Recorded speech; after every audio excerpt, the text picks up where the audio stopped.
On this episode of the Kickstart My Franchise podcast, we're going to learn what has fueled the growth of Mobility City, a mobility equipment sales, rental, and service franchise that does a lot of good for a lot of people. Let's go!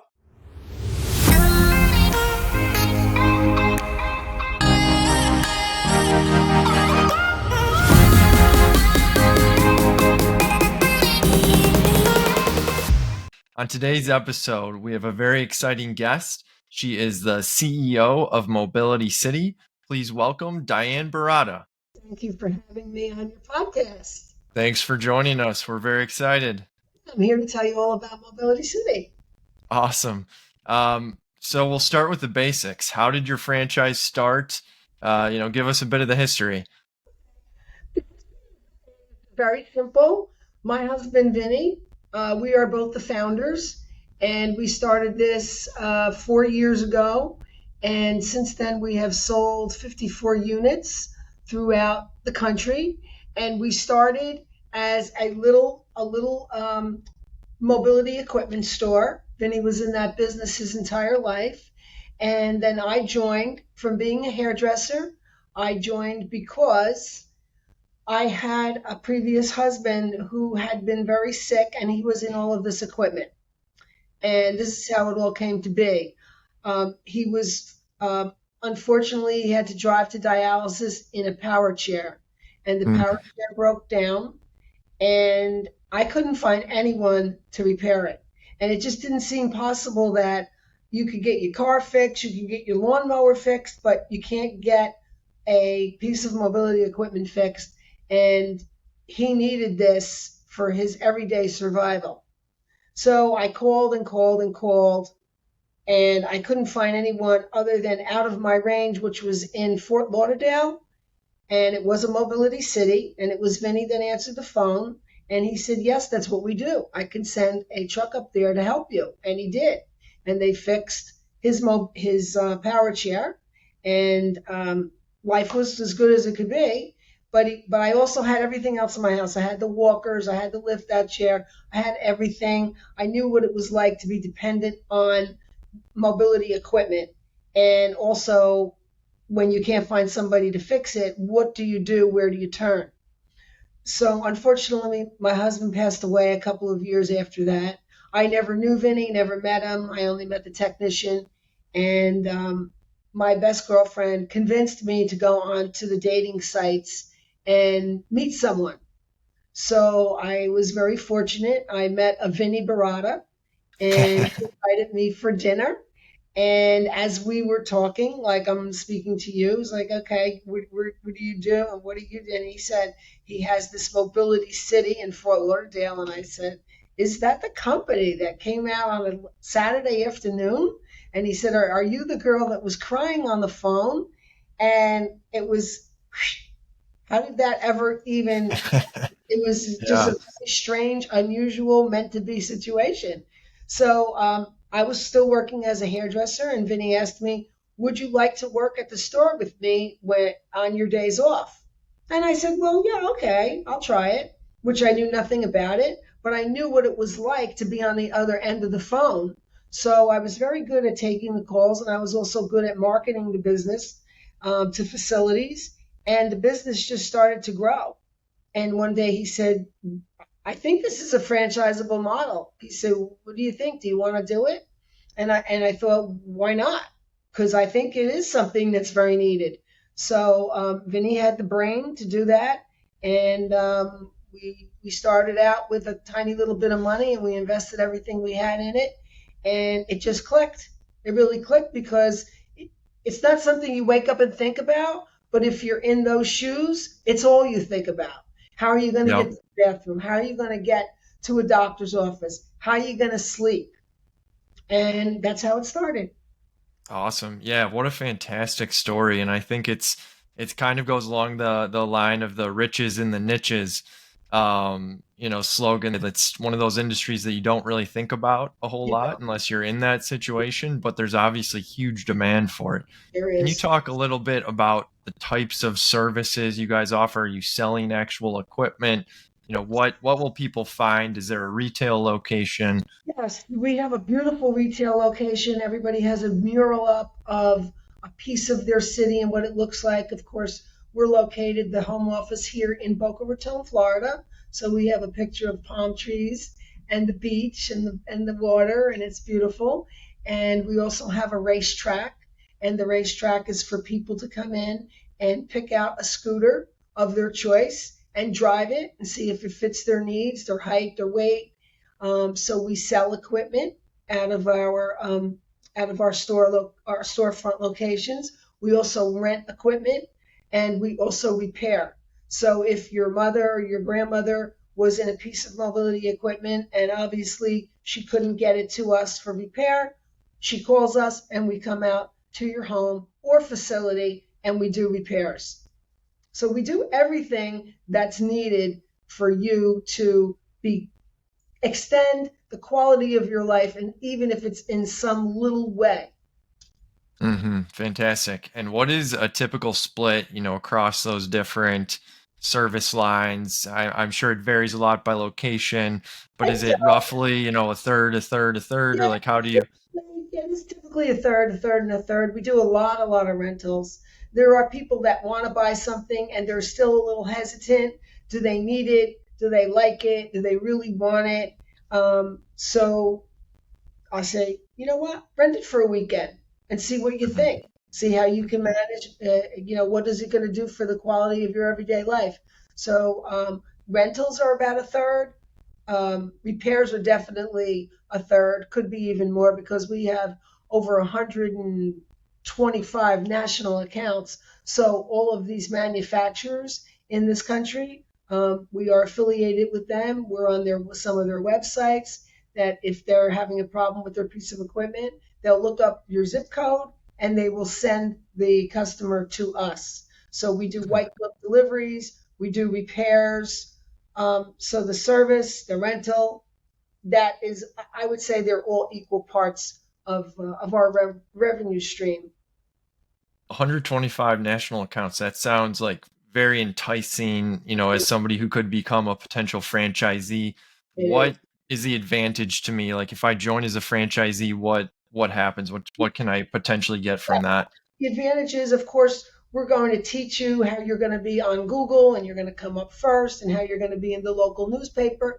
But we're also going to make your cash register ring before you even open your doors. Because once you get your van and it's wrapped, the phone's going to, again, this is what we all do as your franchisor. We're behind you 150%. We hold your hand every step of the way. And we have you introduced to all of the accounts. So if something comes up in your zip code, in your territory, in your county, because we sell by counties, you are going to get that business. So your van can start running even before your build out is done. So you're generating money even before day one. Fantastic. And what is the total investment required, to get one of these up off the ground? Well, your franchise fee is going to start at about 67,500 because the idea is we want you to service at least 1 million people or more because obviously not everybody is in mobility equipment like everybody Mhm. eats McDonald's and Wendy's. So we like to sell large territories and we go by counties and counties that are 1 million people, or we will give you um, we will give you a group of counties that's going to equal 1 million people or more. But your all in fee with everything, your van, your inventory, your working capital, everything that you need to just turn the key and walk into Mobility City, I would say you're looking at anything from 250 on the low side to 300,000 on the high side. And that's your all in figure. Great. Fantastic. And in terms of the competitive landscape, can you just talk a little bit about, are there any national players out there? What does it typically look like? There's national players, but not really in our space because no one has the national contracts that we have. So I have to say that does make us stand out from the rest. Second of all, of course, you have competition. You have a lot of mom and pops. You have people that are going to want to service your equipment or sell you something like a small pharmacy that sells a chair or two or a scooter or two. And maybe if you brought in your scooter, something that wasn't working, they may repair it. But um, that's not really competition because they just don't have everything that we have going for us as far Mm, as the national accounts and our advertisement. When you go on Google, you're going to come up first. You're going to be in your local newspaper. We run a large full page ad. People walk in the door with the ad all the time because our demographics still read the newspaper and they look at the newspaper for the ads for coupons and for sales. mm, So I have to say that we do stand out in the crowd different than the other people in the industry, but you're going to have competition in every business. Otherwise, it wouldn't be a needed service. hmm. And in terms of who you guys are looking for, what is an ideal franchisee? Can you talk about some of those characteristics that you're looking for?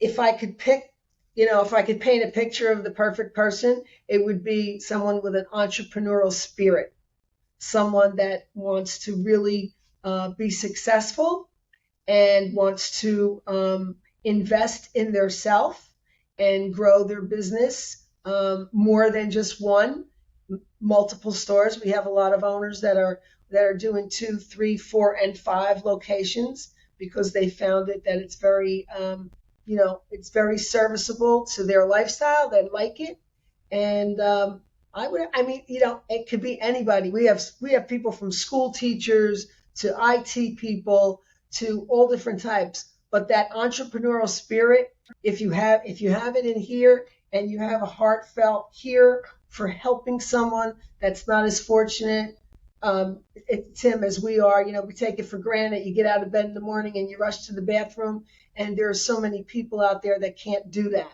So if Hmm. you if you can help somebody and feel it here and still earn a strong living doing it, I would say that's the person we like.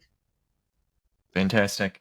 You mentioned lifestyle there. In terms of, what the day-to-day looks like for an owner, can you maybe just talk at a high level on the types of activities that they typically do and how that varies between somebody who might, own one location versus three?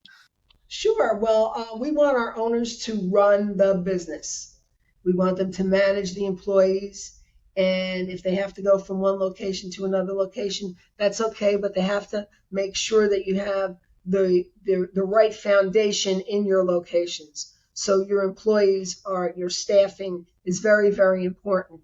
So here at Mobility City in Boca Raton, we live about 3 miles away, which I encourage everybody to live close to their location so that you can be there in this case of someone has an emergency.